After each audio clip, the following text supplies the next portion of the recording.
My name's Robert Hengeveld, and I'm based in Toronto. The project it used to be called a rotating tree, and it's a project I've done before, Kafka, but never to this scale. It's a simple tree planted into whether a park or kind of a place where you would come across a tree. So it's fairly simple in that way. The only difference with the work is that the tree's actually rotating around and is very abnormal. So in previous versions of the work, the project would spin around quite slowly, maybe once every 2 minutes. And it was at a rate where it's perceivable but easily overlooked. And so people would walk past it and maybe not realize that they've been kind of walking past this rotating tree for a month until reading about it in the paper or something like that. The version I've done for Kafka, it's different in two ways. First of all, it's much larger. This time it's a 38-inch root ball, so there's the living root ball underneath the ground, hidden, and so it just affords a much larger tree. And also just makes it that much more absurd.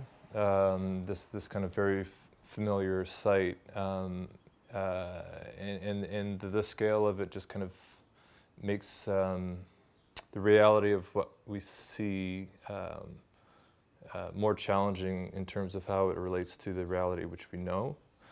So the work really has this tension between our kind of preconceived idea of what is real and our perception of what we're actually seeing. And so there's this kind of tension between our recalled memory and our kind of lived experience. And it creates this very uncanny encounter.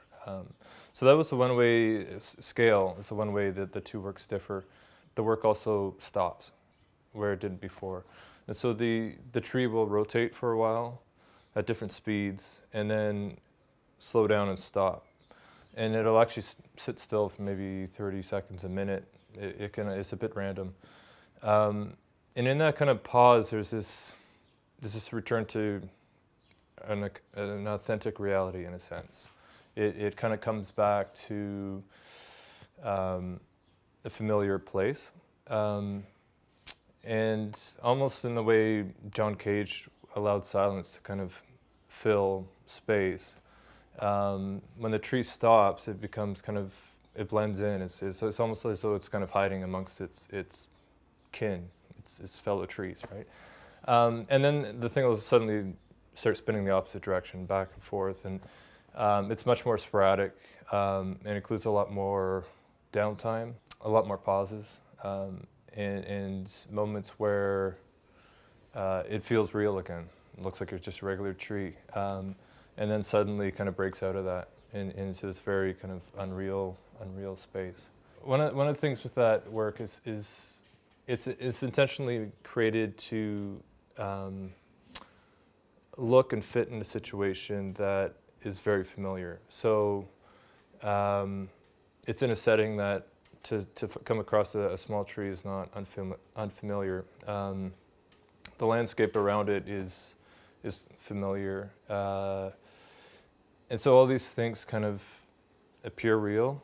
And that break from reality is a very subtle one. It's not, it's not spinning around really fast. It's overtly fictional or kind of created, but yet in proximity to how we normally see the world.